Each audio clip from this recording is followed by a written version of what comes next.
Subscribe and click the bell icon for television updates.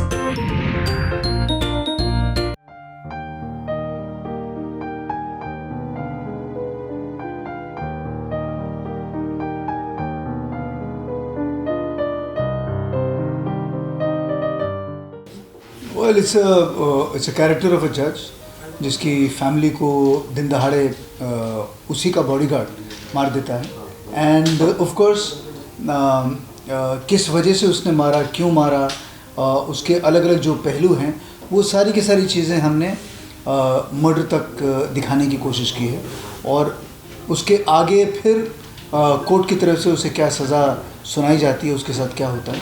So we try to put everything together. कहानी has been very different, अलग है और वाकई में अलग है बिकॉज इस तरह की कहानी मैं खुद बहुत सारे प्लेटफॉर्म्स पे वेब सीरीज़ देखता रहता हूँ. There is nothing that is similar to दुराशय. तो जितने भी लोग इस समय सुन रहे हैं प्लीज़ इसे देखिएगा. 7 तारीख को पहला एपिसोड हमारा दुराशय का टेलीकास्ट होने वाला and I am sure everybody is going to love it.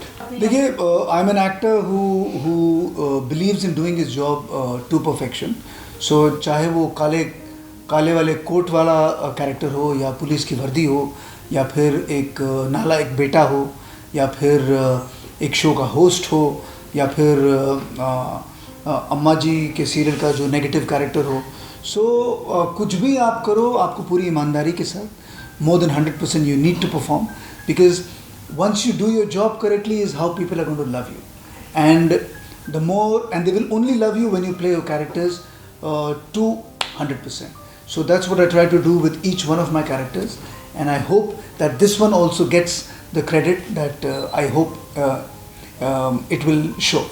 मेरा किरदार इस समय मैं पब्लिक प्रोसिक्यूटर का रोल निभा रहा हूँ और वकील हैं जो कि अपराधी को सज़ा दिलाने में कोशिश कर रहे हैं बड़ी जी जान से.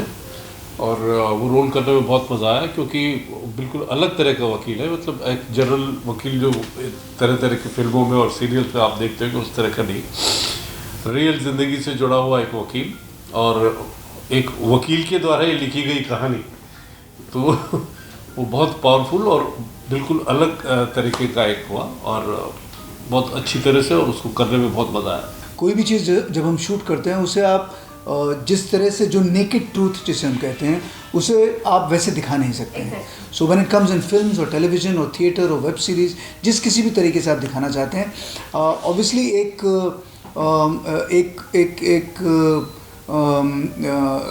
पर्दा होता है जिसे हमें सामने रखना पड़ता है और उस हिसाब से फिर हम कहानी को आगे पोर्ट्रे करते हैं.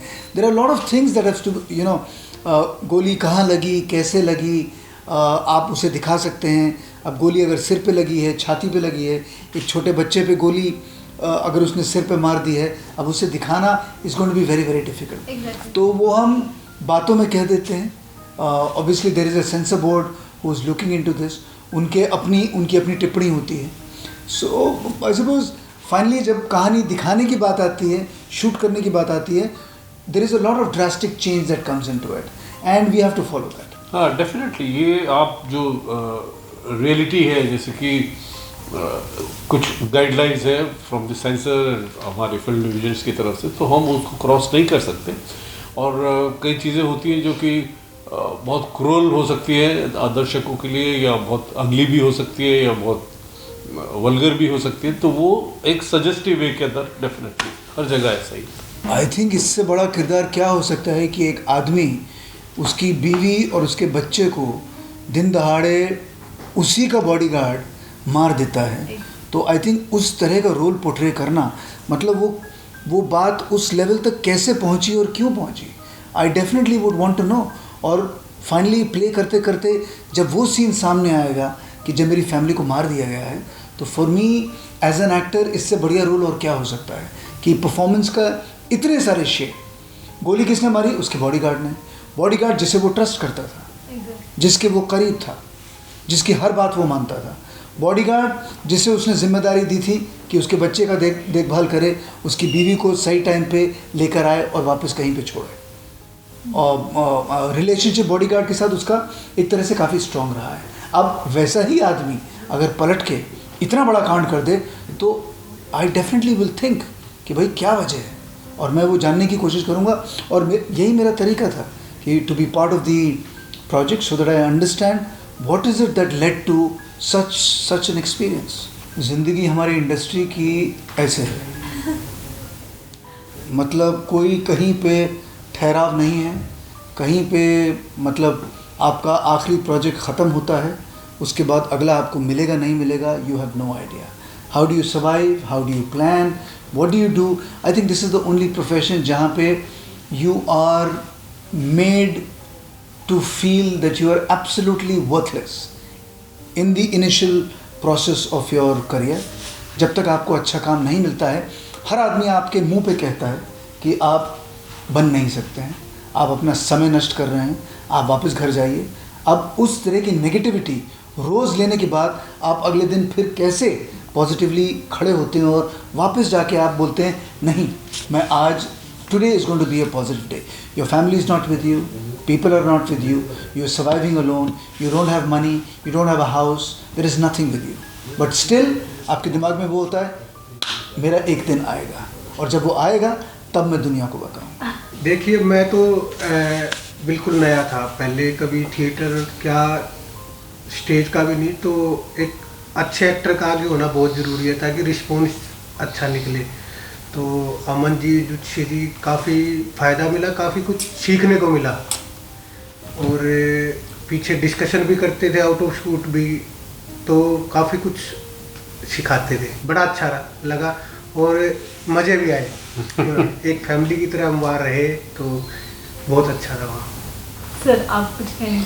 Definitely it was like a family. हम लोग मतलब शूटिंग करने आए हैं, काम करने आए, ऐसा नहीं लगा। It was a holiday. हम बीच में जिम चले जाते थे या कि यार अच्छा टाइम है, चलो let's go for a walk.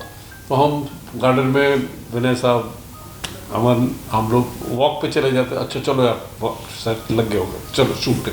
तो like that, so we had a lovely time, very good fun, and definitely we worked hard everyone. सो प्रोजेक्ट आप देखिए, बहुत अच्छा निकल के आया। The experience was fabulous.